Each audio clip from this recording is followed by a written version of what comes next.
అందరికీ శుభోదయం. ముందుగా అందరికీ సంక్రాంతి పండగ శుభాకాంక్షలు. సంక్రాంతి పండగలో మొదటి రోజు భోగి జరుపుకుంటారు. తెల్లవారుజామున లేచి భోగి మంటలు వేస్తారు.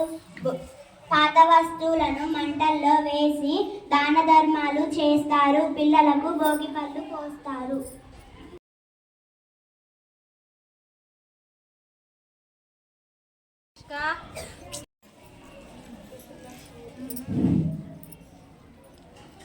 రెండవ రోజు సంక్రాంతి పండుగ జరుపుకుంటారు. సంక్రాంతి అంటే సూర్యుడు ధనుసు రాశి నుండి మకర రాశిలోకి ప్రవేశించే పవిత్రమైన రోజు. ఇది ఉత్తరాయణ పుణ్యకాల ప్రారంభ సమయం. ఈ రోజున రంగురంగుల ముగ్గులు, గొబ్బెమ్మలతో ఇళ్లను అలంకరిస్తారు. పిండి వంటలు చేస్తారు మరియు గాలిపటాలు ఎగిరేస్తారు.